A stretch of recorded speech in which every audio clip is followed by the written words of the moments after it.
бывают ситуации, когда действительно нужно совершить какую-то дорогую покупку или что-то оплатить, и у вас на этот момент не оказалось достаточных денег.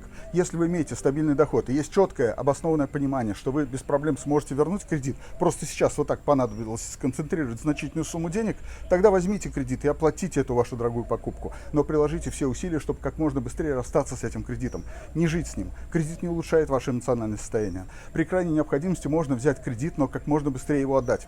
Но если только можно не брать, лучше не брать. Кредит – это большое зло. И если человек живет, выплачивая проценты по кредитам, ему может быть сложнее улучшить свое финансовое положение. Хотя, конечно, разные бывают ситуации. Если ты имеешь не только хороший, но еще и достаточно стабильный доход, то в случае крайней необходимости можешь перехватить денег на небольшой срок, но как можно быстрее вернуть. Хочешь прочувствовать, как жить с кредитом? Очень просто. Первое. Примотай к голове пару-тройку кирпичей, и с этим грузом на голове просыпайся, ходи на работу, празднуй праздники, вступай в близость, ешь, пей. И с этим грузом на голове, конечно, пытайся радоваться жизни, смеяться и всем говорить, что у тебя все ок. И второе. В день зарплаты каждый раз отсчитывай от полученных денег ту сумму, которую планируешь отдавать в качестве процентов по кредиту. Отсчитывай эту сумму от каждой зарплаты и бросай в мусорный пакет. Да, не на себя трать, не на семью, не на улучшение жизни, не на покупки, не на путешествия, не на благотворительность, а просто в мусорный пакет. При этом придерживай на голове эти кирпичи, теперь тебе с ними жить. Как перспектива? Наглядно я обрисовал. И тебе это надо? Ты на это согласен? Ты к этому готов? Имеешь право. Вперед за кредитом. Выспись перед этим. После получения кредита качество сна сильно ухудшится. Да, и кирпичи, помнишь про них? У тебя с ними начнется тяжелая жизнь. И ты можешь позволить все это себе.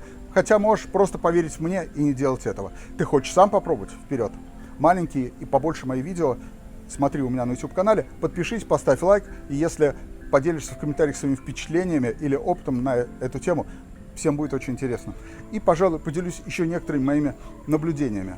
Часто финансово малограмотные люди, а таковыми являются почти все люди, в том числе очень умные, образованные, не умеют оценить свою реальную финансовую ситуацию. И, не рассчитав свои реальные финансовые возможности и риски, влезают в кредит и думают, что ну вот появятся деньги, ну вот сейчас появятся и верну кредиты. Нет, не появится. Чудес не бывает. Если у тебя сейчас нет денег, значит есть какие-то причины, почему у тебя нет денег. Другой вопрос, но это не тема конкретного сегодняшнего разговора, но если у тебя нет денег, возможно, ты или не тем занимаешься, или не там предлагаешь свои какие-то знания, таланты и навыки, не там, где нормально платят, или у тебя недостаточная квалификация, или, может быть, ты недостаточно добросовестный или дисциплинированный работник, поэтому тебе не платят, или еще что-то, и с этим нужно отдельно разбираться. И у меня есть видео на YouTube-канале как раз про эти разные причины. Поищи, посмотри.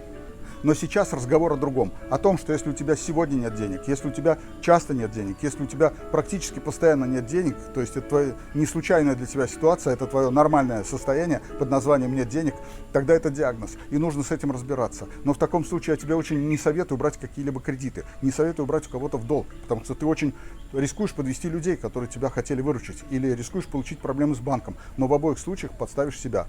В одном из ближайших видео буду рассказывать, как правильно и безопасно брать в долг и давать в долг, как реструктурировать кредиты, в том числе ипотечные, как выгодно совершать крупные покупки и крупные продажи и многое другое. Интересное и, главное, очень полезное для твоей жизни и твоей безопасности. Если тебе это интересно, поставь лайк этому видео и подпишись, чтобы ничего не пропустить.